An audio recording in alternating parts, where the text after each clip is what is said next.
We've been familiar with the term parallel lines. Two lines that do not meet each other in the same plane. But does the parallel line not meet? Let's think of a railroad that sits side by side on the grasslands. Is the railroad parallel?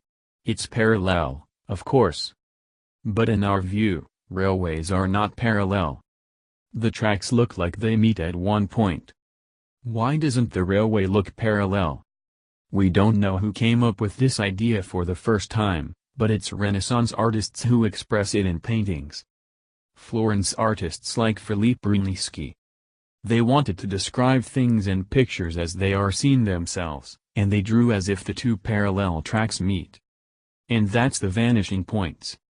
One point on a canvas means a line in three-dimensional space. Because there is a line between the canvas and your eyes. The railway, which is flat grassroots on, will be drawn from a canvas to a line. One line of canvas corresponds to a line in space. Responds to one plane. This plane is the trace of all the lines connecting the railroad to your eyes. There are two total planes, one for each railway line. These two planes meet with a canvas and a line. The two railways are parallel.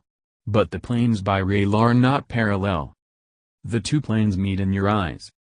These two non-parallel planes create a single line. This is a horizontal line that does not meet the meadow. But this line meets the canvas and a dot. This dot exists on both rails at the same time. At a canvas, it looks like the railroad meets at this point. And this point is named vanishing point. The idea of changing the landscape into a good one. We created a field called projective geometry. The point of elimination in projective geometry is infinitely far away toward the railroad. It is a point on the ground that exists. In mathematics, this is called infinite point. This unique point can extend the basic proposition that we know. Suppose there are two straight line P on the plane and a dot S that is not on these two lines.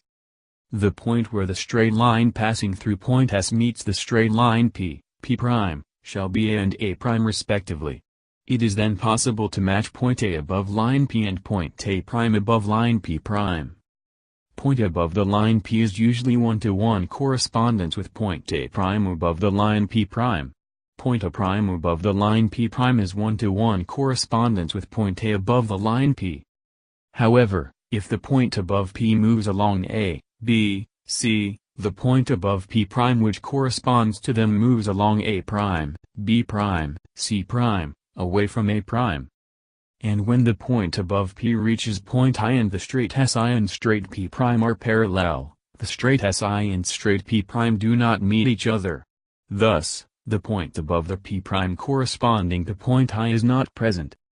To make a 1-to-1 correspondence point on a straight P and a point on a straight P', the hypothetical point I' on a straight P' line corresponding to point I on a straight P' is called an infinite point above a straight P'. Similarly, assume point J on the straight line P' corresponding to point J' above the straight line P' so that the line J' is parallel to the straight P. This J is referred to as the infinite circle point above P. In other words, the point of infinity is assumed to be met at point J. The end of the straight line and the straight line P are parallel to each other. Since both ends of the straight line can be infinite points, as shown in the figure below, the two infinite points are equal. So if you place the two identical infinite points in the same position as the same points, you can replace the straight lines with the form of circles, by stretching both ends together and bringing them together.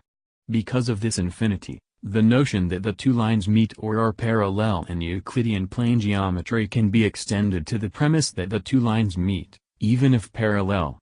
If so, the minus can be plus without going through zero. Winston Churchill recalled this phenomenon. Then I saw everything.